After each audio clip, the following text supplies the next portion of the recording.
Boleh langsung aja. Bismillahirrahmanirrahim. Assalamualaikum warahmatullahi wabarakatuh. Selamat siang.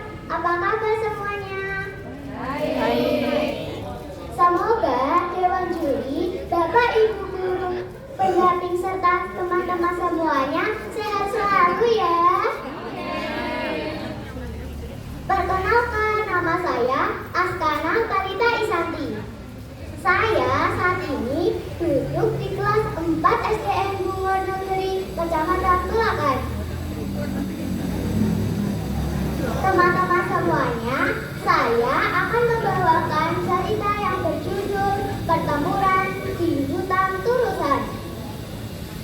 Cerita ini diambil dari buku Cerita Rakyat dari Pacitan, ditulis oleh Edi Santoso. Nah, teman-teman semuanya tahu tidak di mana hutan Turusan berada? Tempat sekali. Hutan Turusan terletak di Desa Wonoati, Kecamatan Tulakan. Dahulu kala, Desa Wonoati adalah desa yang aman, tentram, dan damai. Penduduk desa hidup rukun dan damai. Tanahnya subur hasil sawah dan ladang berlimpah ruah. Namun, kedamaian itu tiba-tiba terganggu dengan datangnya segerombolan perampok yang berpakaian hitam-hitam yang bersembunyi di hutan Turusan. Mereka mengancam siapa saja yang menolak untuk menyerah hartanya.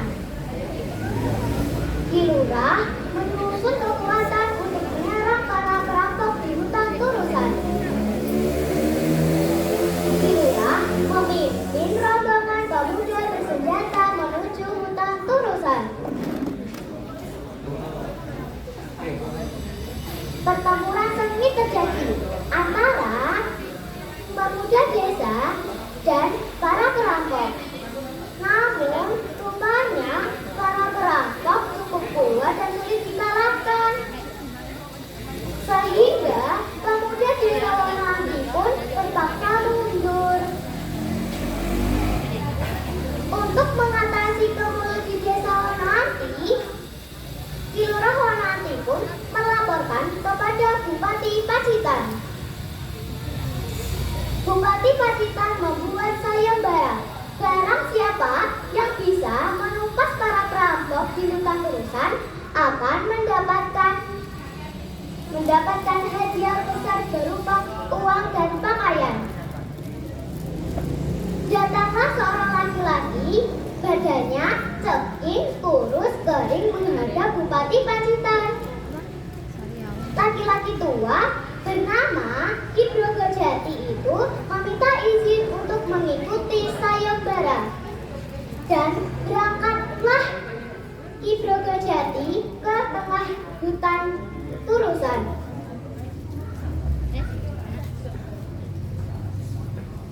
Hahaha, hei orang tua, apa kamu ingin mati sehingga berani ke sini?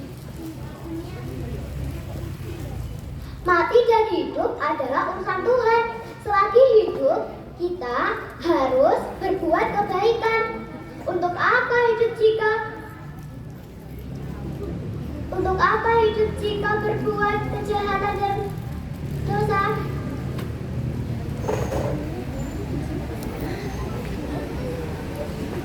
Menyerahlah kalian. Duh, kami tak butuh kutuahmu orang tua. Ayo kawan-kawan, serang orang tua ini. Lalu, para perampok beramai-ramai mengeroyok Ki Brogojati. Namun, Ki Brogojati berhasil mengelak dari semua serangan. Tak ada serangan yang mengenai Ki Brogojati.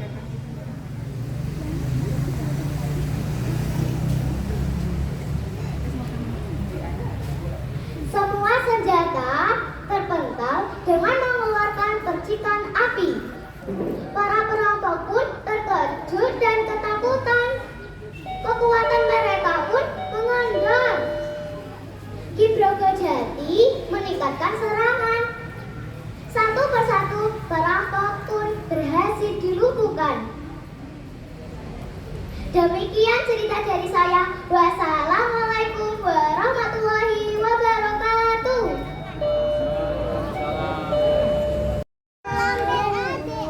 Samudra menerjang ombak, tiada takut menempuh badai. Sudah biasa angin bertiup, layar berkembang, ombak berdebur di tepi pantai. Pemuda berani bangkit sekarang, ke laut kita beramai-ramai. Assalamualaikum warahmatullahi wabarakatuh. Selamat siang Dewan Juri. Halo Sobat Literasi, perkenalkan nama saya Kalisa Pramudita atau bisa dipanggil Ica. Sobat Literasi, kalian tahu tidak kalau Pacitan adalah salah satu kota yang memiliki pantai yang cantik-cantik loh. Salah satunya adalah Pantai Watu Karung. Sobat Literasi, kali ini Ica akan menceritakan tentang kisah yang berada di Watu Karung yang berjudul Hilangnya Panji Bencana di Watu Karung. Kira-kira bagaimana ya kisahnya? Begini kisahnya.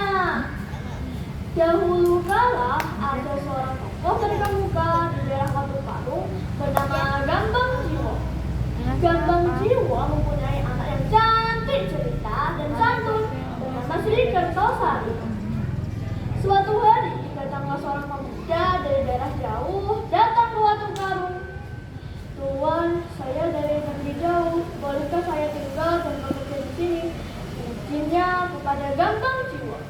Gambang Jiwo yang baik dan suka menolong tentu memperbolehkan pemuda itu untuk tinggal dan bekerja di sini. Tentu saja anak muda, aku mempersilahkan kau untuk tinggal dan bekerja di sini. Akhirnya pemuda itu tinggal dan bekerja membuat perahu. Karenanya Gambang Jiwo menamainya Baita, yang artinya perahu kecil yang terus dari kayu munggur atau terbesi. Waktu pun berlalu. Gambang Jiwo menyadari bahwa Baita dan putri kesayangannya semakin dekat. Gambang Jiwo takut akan ada fitnah ke mereka. Akhirnya Gambang Jiwo menyarankan untuk Baita dan Sri Kertosari menikah. Singkat cerita, Baita dan Sri Kertosari menikah. Mereka hidup damai dan tentram. Baita yang menjadi kepala keluarga pun akhirnya menjadi nelayan seperti ayah mertuanya. Setiap hari Baita pergi melaut dan memberikan hasil tangkapannya kepada Sri Kertosari. Namun, tangkapan Baita tidak sebanyak ayah mertuanya. Sobat Literasi, kira-kira apa ya rahasia Gambang Jiwo? Ternyata rahasia Gambang Jiwo ada pada panci bencananya. Baita pun akhirnya mengambil panci bencana milik ayah mertuanya. Aku akan mengambil pancing ayah sekali saja. Akhirnya, Baita mengambil pancing bencana milik ayah mertuanya. Baita pun pergi melaut dan di saat di tengah laut, Baita melempar pancing bencana di tengah laut. Teman-teman tahu, Baita mendapatkan banyak sekali ikan besar. Dia sangat senang dan terus memancing. Tiba-tiba pada pancingan terakhirnya, pancing bencana lepas, lenyap bersama ikan besar. Baita pun berteriak sangat kencang di tengah laut. Tidak! Teriaknya. Namun pancing bencana sudah lenyap bersama ikan besar. Baita pun takut akan dimarahi oleh ayah mertuanya. Namun tidak ada cara lain untuk mendapatkan pancing bencana. Baita pun akhirnya pulang dengan tubuh gemetaran dan menceritakan semua kejadiannya kepada keluarganya. Gambang Jiwo yang mendengar cerita tadi pun tidak menunjukkan kemarahan. Dia hanya menasihati Baita dengan sangat lembut. Tidak apa-apa Baita, semuanya telah terjadi. Ayah hanya berpesan, jika kau ingin meminjam barang orang lain, kau harus meminta izin terlebih dahulu. Kemarilah Baita, ayah akan memberimu mantra Aji Manik Bayu dan Aji Bayusina. Dengan mantra ini menyerah ke dalam laut dan temukan panti bencana. Baik ayah, terima kasih atas kemarahan hati ayah. Konon, dalam cerita di dasar laut ada kerajaan yang sangat megah dan indah. Baita yang sedang di dasar laut pun merasakan seperti di daratan. Karena ada kerajaan yang sangat indah, Baita pun ternyata gerak-gerik Baita diamati oleh prajurit di sana yang bernama Bangkora. Kira-kira manusia itu kenapa ada di sini ya? Apa dia ingin menyerang kerajaanku? Karena gerak-gerik Baita semakin mencurigakan, Baita pun akhirnya ditangkap oleh Bangkora dan prajurit lainnya. Baita pun tidak tinggal diam. Baita mengambil perlawanan dan berhasil melumpuhkan Bangkora dan prajurit lainnya. Tenanglah kalian, aku tidak bermaksud jahat. Aku hanya ingin mengambil panti bencana yang telah hendak bersama ikan besar. Bangkora pun menceritakan kepada Baita bahwa kerajaan saat ini sedang berkambung. Puri sang ratu sedang sakit tenggorokan yang sangat parah. Mendengar berita itu, Baita pun timbul praduga pada benak hati Baita. Apakah yang mengambil panti bencana itu adalah putri sang ratu? Akhirnya Baita menyuruh untuk Bangkora mengantarnya ke putri sang ratu. Bahkan menyambutkan diri untuk menyambutkan sang putri. Di dalam kerajaan, Baita disambut dengan sangat baik. Sang ratu pun meminta Baita untuk segera menyembuhkan sang putri. Teman-teman tahu, di pangkal tenggorokan sang putri ada panti bencana yang bersinar gemilang. Baita pun akhirnya mengambil panti bencana dengan sangat hati-hati. Akhirnya sang putri pun sembuh dan Baita pun akhirnya berhasil mendapatkan panti bencananya kembali. Sang ratu pun menawarkan hadiah karena sudah menyembuhkan sang putri. Baita pun menolaknya karena mengembalikan panti bencana dan menyembuhkan sang putri sudah cukup. Baginya menolong seorang dengan rasa ikhlas itu sudah cukup. Akhirnya Baita pulang membawa panti bencana dan segera mengembalikan panti bencana ke ayah mertuanya Gambang Jiwo. Karena tekadnya untuk mengembalikan panti bencana dengan susah payah, akhirnya Baita dijuluki Baita Jaya. Nah, begitu sobat literasi cerita tentang hilangnya panti bencana di Batu Karung. Bagaimana ceritanya? Seru tidak? Pesan moral yang bisa kita ambil dari cerita tadi adalah kita harus minta izin terlebih dahulu jika kita ingin meminjam barang orang lain. Dan kita juga harus memiliki rasa ikhlas seperti Baita yang menolak imbalan karena sudah menyambutkan sang putri. Terima kasih ya sobat literasi sudah mendengarkan cerita Ija sampai akhir. Sampai jumpa di lain waktu lagi. Wassalamualaikum warahmatullahi wabarakatuh.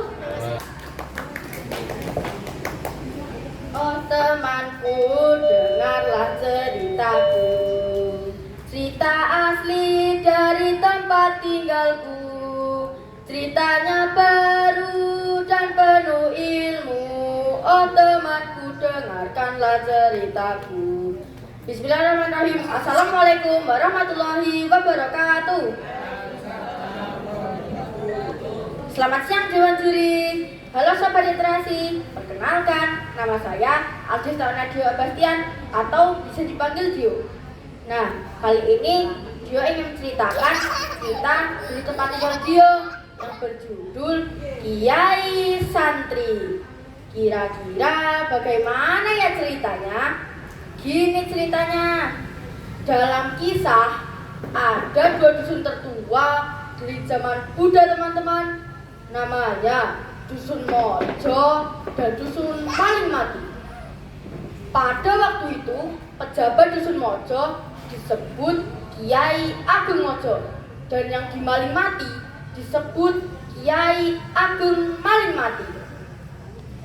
Adapun letaknya, Dusun Mojo berada di sebelah utara sungai dan dusun Maling Mati berada di sebelah selatan sungai.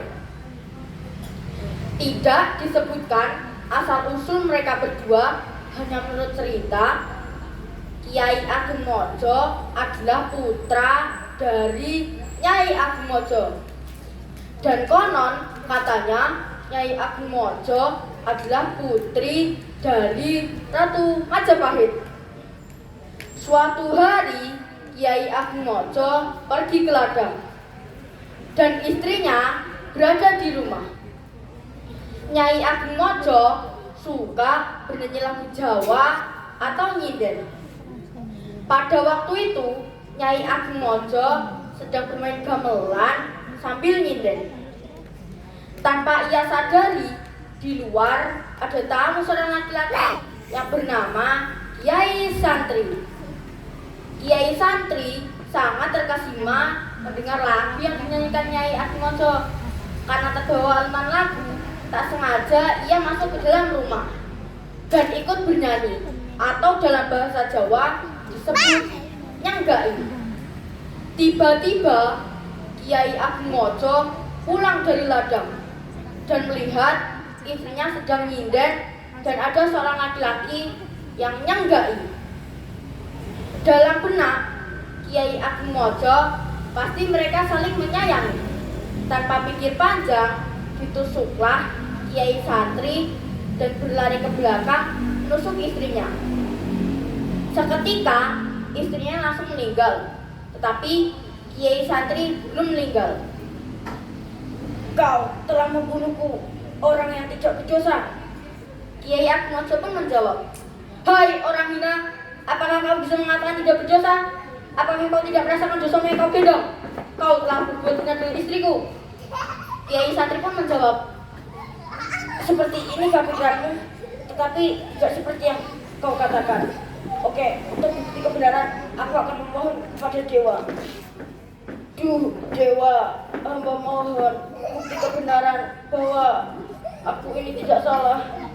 Tidak seperti yang Kisana ini katakan, maka ubahlah darahku ini menjadi berwarna putih."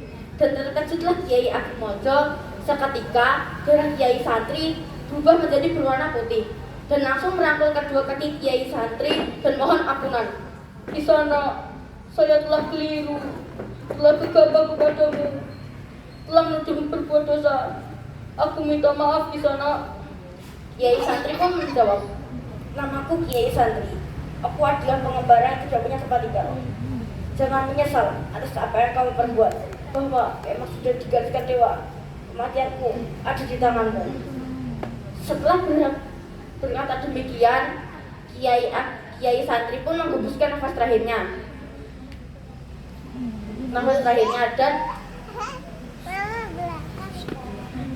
Dan Kiai Ageng Mojo pun menguburkan jenazah Kiai Santri di dusun tersebut. Dan makam Kiai Santri sampai sekarang dianggap keramat oleh masyarakat dan menjadi tempat bertapa.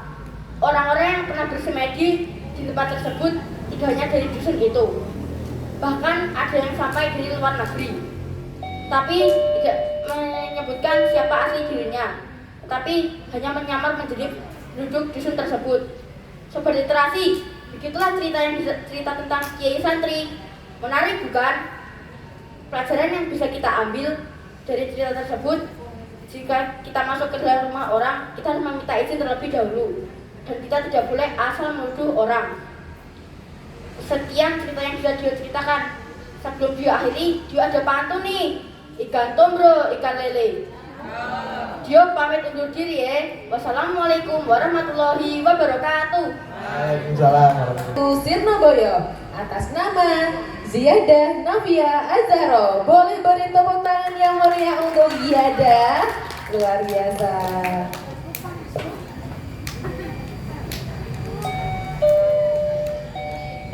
Assalamualaikum warahmatullahi wabarakatuh. Halo semuanya, perkenalkan nama saya Zahra. Saya akan membaca cerita asal-usul Goa Putri. Konon, Prabu Brawijaya memiliki dua orang anak. Anak pertama bernama Raden Prawirayuda dari istri pertama. Anak kedua bernama Dewi Ratri dari istri kedua. Mereka adalah saudara tiri yang hidup rukun dan saling menyayangi. Namun, saat dewasa mereka saling jatuh cinta. Dewi, aku sangat mencintaimu. Hati Dewi Ratri sangat bergetar karena Dewi Ratri juga merasakan hal yang sama seperti Raden Prawirayuda. Prabu Brawijaya sangat marah saat mengetahui putra-putrinya saling mencintai. Prabu Brawijaya mengutus kepada Raden Prawirayuda untuk menuntut ilmu di sebuah lereng gunung dan tidak diperbolehkan pulang sebelum Raden Prawirayuda menguasai ilmu tersebut. Dewi, ayo kita kabur dari sini. Kemana, Kanda? Ayo ikut aku saja. Raden Prawirayuda dan Dewi Ratri pergi dari Karaton menuju desa Mojo.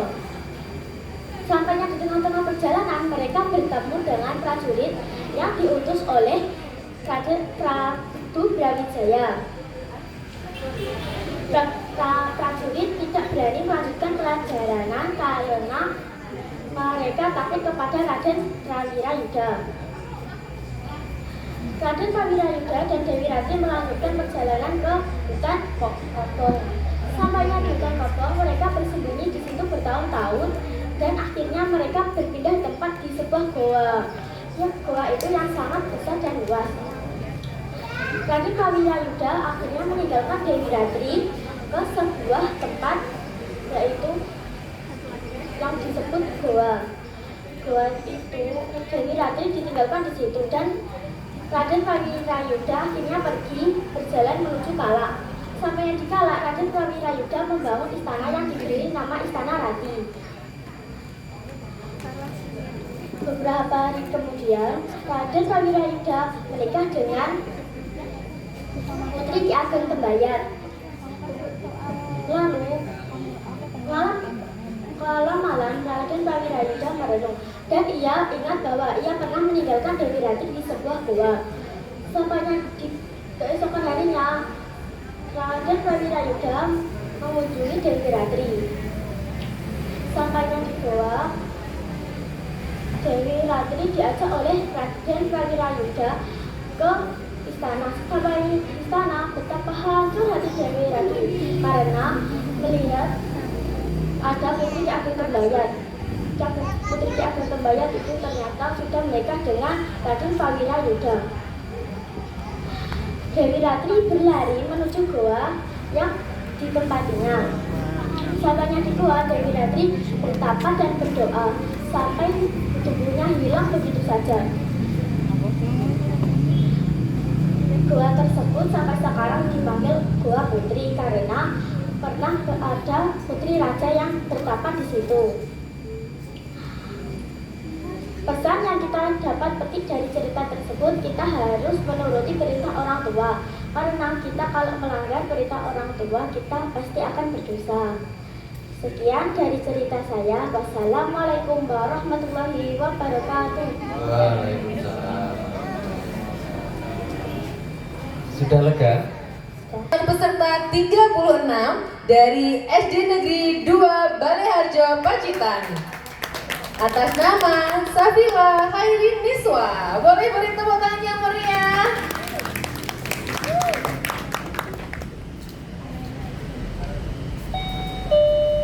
Assalamualaikum warahmatullahi wabarakatuh. Halo teman-teman semuanya. Perkenalkan, nama saya Safila Haidiniswa. Saat ini saya duduk di kelas 5 SD Negeri 2 Baleharjo. Pada kesempatan kali ini, saya akan menceritakan tentang asal-usul desa Wonogoto. Cerita ini ditulis oleh Edi Santoso dan Toyib. Yuk teman-teman, simak ceritanya. Alkisah, di suatu daerah ada seseorang yang bernama Ki Brobojati. Beliau adalah seorang yang perlawanan para perampok di hutan Turusan. Sampai-sampai para perampok menjadi taat dan patuh dan bersedia menjadi pengikutnya. Terbesit dalam benak, Ki Brogojati mengajak para pengikutnya untuk membuka hutan gabungan yang masih lebat dan terkenal angker untuk dijadikan pemukiman. Maka keesokan harinya, Ki Brogojati dan para pengikutnya berjalan bersama-sama menuju ke kawasan hutan. Setelah sampai ke kawasan hutan, Ki Brogojati berkata, "Kalian jangan kemana-mana dulu. Tunggu aku di sini sampai aku kembali. Apabila ada yang tidak menuruti perintahku, akan aku hukum kalian semua." Salah satu pengikut bertanya, "Ki Brogojati mau kemana toh?" Lalu Ki Brogojati menjawab, "Aku akan masuk ke dalam hutan ini terlebih dahulu. Aku akan pastikan bahwa kita tidak mengganggu kehidupan yang sudah ada di hutan ini. Akan aku suruh mereka pindah ke tempat lain dulu. Barulah setelah mereka pindah, kita buka hutan ini untuk dijadikan pemukiman. Paham kalian?" Semua pengikut menjawab, "Paham, Ki." Dengan keberaniannya, seorang diri Ki Brogojati memasuki hutan. Semakin ke tengah, semakin lebat pepohonannya. Bahkan sudah banyak ditemui hewan-hewan liar seperti ular, kera, harimau, macan, dan hewan-hewan lainnya. Ki Brogojati berbicara dengan hewan-hewan melalui hubungan batin. Disuruhnya mereka pindah ke tempat lain karena hutan ini akan dijadikan pemukiman. Tanpa ada perlawanan, hewan-hewan itu pun menurut dengan perintah Ki Brogojati. Hewan-hewan itu segera mengajak kelompoknya pergi untuk meninggalkan hutan. Namun dalam benak Ki Brogojati masih terpikir, pasti ada pemimpin para makhluk halus di hutan ini. Sambil berjalan menyusuri hutan, tiba-tiba Ki Brogojati melihat ada seorang perempuan cantik yang mendekatinya. Ki Brogojati bertanya, "Maaf, siapa engkau wahai perempuan cantik? Dapatkah kau membantuku untuk menemui pemimpin para makhluk halus di hutan ini? Ada yang ingin aku sampaikan." Lalu perempuan cantik itu menjawab, Akulah pemimpin para makhluk halus di hutan ini. Dan aku sudah tahu apa yang akan kau sampaikan. Wahai Brogojati, Kanjeng Bupati Pacitan telah menghadiahkan hutan ini kepadamu. Baiklah, akan aku ajak para makhluk halus untuk pergi meninggalkan hutan. Sambil berlalu, perempuan cantik itu berkata, "Kuserahkan hutan ini kepadamu, wahai Brogojati." Ki Brogojati bertanya, "Tunggu sebentar, aku ingin tahu namamu." "Hei, tunggu dulu." Namun perempuan cantik itu tidak menjawab. Ia hanya tersenyum sambil perlahan-lahan tubuhnya lenyap dari pandangan Ki Brogojati. Dengan penuh penyesalan, Ki Brogojati berpikir. Dengan penuh penyesalan, Ki Brogojati duduk termenung. Masih terbayang-bayang betapa cantiknya sang pemimpin para makhluk halus di hutan ini. Namun, tiba-tiba saja Ki Brogojati mencium aroma harum yang semerbak wanginya luas ke hutan. Ki Brogojati bergumam, "Kondo atau bawang yang tadinya tidak ada di wono atau hutan ini, mengapa setelah perempuan cantik itu hilang, kondo ini menyebar?" Sambil berjalan keluar hutan untuk menemui pengikutnya, Ki Brogojati berpikir, Sebaiknya sekarang Wono ini telah dipenuhi gondo harum. Sebaiknya setelah jadi pemukiman, kunamai saja Desa Wonogondo. Setelah bertemu kembali dengan pengikutnya, ia disambut dengan gembira dan penuh harapan. Ki Brogojati segera menyuruh pengikutnya untuk membuka hutan. Satu persatu pohon ditebang dan tumbang. Kayu-kayu yang sudah ditebang dijadikan untuk rumah warga. Demikian cerita asal-usul legenda Desa Wonogondo. Dan teman-teman, konon lurah sekarang masih ada keturunan dengan Ki Brogojati loh. Nah, itu dia ceritanya. Wassalamualaikum warahmatullahi wabarakatuh. Waalaikumsalam. Luar biasa, Safrila. Kan kelas berapa, Nak?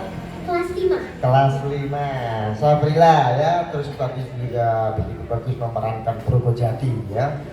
Tapi kemudian ada pemeran yang berbeda ya. Kenapa Brogojati ketika berbicara dengan anak buahnya, itu begitu garang, terus ketika berbicara dengan pemimpin makhluk halus itu begitu lembut. Ya. Kenapa? Karena itu makhluk halus, Oh. jadi harus dihormati. Oh, halus gitu bahasanya ya. Iya. Apalagi makhluk halusnya cantik, sampai termenung-menung luar biasa ya. Oke ya, Safrila nanti juga disampaikan kepada pemimpinnya ya untuk pemeranan dan logika cerita. Ini menarik ya untuk berceritanya dan begitunya ya. Terus kemudian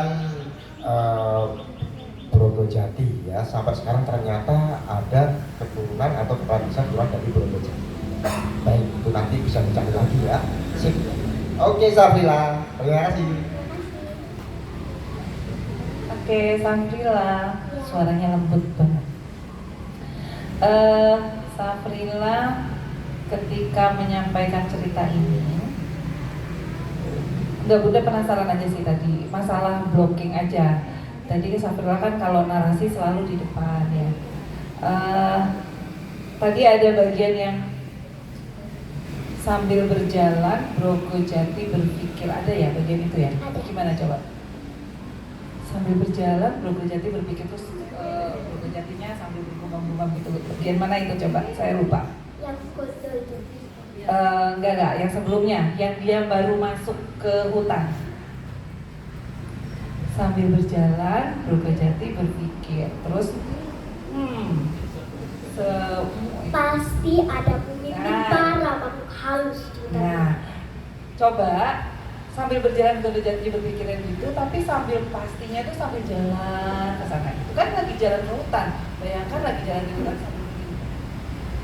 Ya, oke, coba. Sambil berjalan, Ki Brogojati berpikir. Jalan terus sambil bergumam kan? Pasti ada pemimpin para makhluk halus di hutan. Nah, gitu ya. Jadi harus dibayangkan suasananya supaya ketika kita mendengarkan cerita itu kita juga bisa bayangin, oh dia lagi jalan ke sana. Oh iya, oh makhluk halusnya kan sebelah sana. Ya. Oke. Selebihnya udah oke sih. Makasih ya. Ya, Terus semangat. terima kasih. Ya, udah. Apa lagi ya yang mau saya tanyakan ya? Kalau Safrila jadi Ki Brogojati misalnya, duluan mana sih makhluk halus sama Ki Brogojati bertempat tinggal di hutan itu? Cuman makhluk halus. Kalau Safrila jadi Ki Brogojati, kira-kira itu kamu usir nggak? Misalnya Diusir. diusir, kan duluan dia, ngapain diusir? Kira-kira kenapa? Gak tahu. Kan hidup bareng nggak apa-apa loh. Misalnya Safrila nih udah di rumah Safrila udah di luar, tiba-tiba ada tamu, ini rumahnya udah punya saya sekarang, Safrila pergi, mau nggak? Mam, Iya. Ya tanya ya nanti ya, kenapa sih harus diusir? Ya, jangan-jangan ketika kita jadi manusia, kita main usir-usir aja, ya kan? Misalnya kayak tadi, kamu tahu kancil nyolong timun nggak? tahu. Nah, itu sebenarnya kancilnya itu kan rumahnya Kanjelo kegusur jadi kebun timun ya kan? Kan duluan Kanjelo ya berarti sama Pak Tani kan? Yang salah siapa kira-kira? Kalau Pak Tani. Loh iya toh yang salah dari Pak Tani ya. Oke, bagus sekali. Yang jelas dikembangkan terus. Kamu suka baca kan? Oh nggak suka baca. Sukanya apa? Menari. Oh suka menari. Oke, di menari pun ternyata juga butuh pengetahuan lebih. Nggak cuma sekedar menari aja. Ya, udah luar biasa. Sukses terus untuk Sabrina. Terima kasih. Wow, luar biasa Sabrina ya. Tadi kelihatannya Ar-Rahman dengan nama Amrul Fatah An-Nursi. Boleh beri tepuk tangannya meriah untuk Amrul. Bagus banget.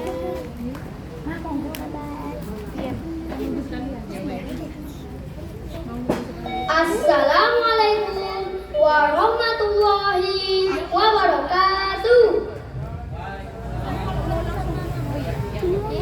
Dewan juri yang saya hormati dan teman-teman sekalian, perkenalkan nama saya Amrul Fatah An-Nursi dari SDIT Ar-Rahman Pacitan. Hari ini saya akan membawakan kisah yang berjudul Asal-usul Kabupaten Pacitan.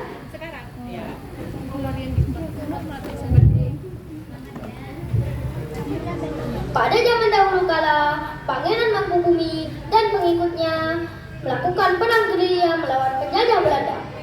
Dalam perang tersebut, Pangeran Mangkubumi dan para pengikutnya terdesak. Akhirnya, mereka memilih untuk menyusuri pantai laut selatan dan tiba di sebuah bukit yang bernama Bukit Puger.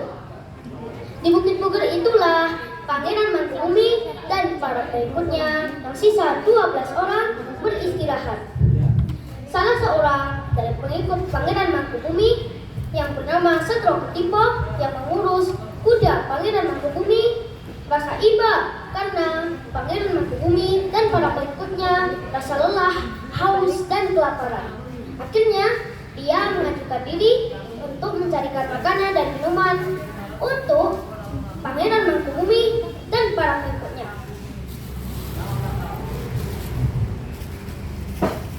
Ada apa engkau menghadapku, Setro? Tanya Pangeran Mangkubumi kepada Setro Ketipo. Ampunkan hamba, tuanku. Hamba ingin mencarikan makanan dan minuman untuk pangeran dan teman-teman.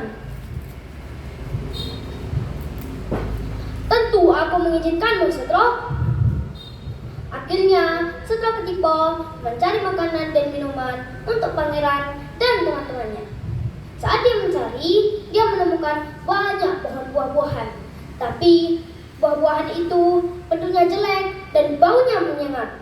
Akhirnya, karena tidak tega memberikannya kepada Pangeran Mangkubumi dan teman-temannya, dia memilih untuk tidak mengambil buah pacar tersebut dan mencari buah-buahan lain. Dia pun menemukan beberapa ketela hutan dan sedikit air. Di perjalanan kembali, dia merasa lapar dan kehausan. Memakan ketela dan sedikit air itu tidak tega. Akhirnya, dia mengambil buah pace dan memeras airnya dan memakannya. Itu loh kakak. Sini kak kasih tahu.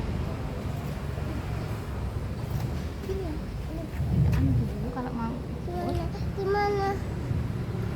Setelah dia memeras dan memakan daging dari buah pace tersebut, akhirnya kekuatannya pulih seketika. Dia pun melaporkan apa yang dia dapatkan kepada Pangeran Mangkubumi dan teman-temannya. Iya, kakak langsung berani Pangeran Mangkubumi pun rasa heran kenapa Setro Ketipo tidak ikut makan apa yang sudah dia dapatkan. Setro, mengapa kamu tidak memakan apa yang sudah kamu dapatkan? Maafkan hamba, tuanku. Hamba sudah makan tadi di hutan.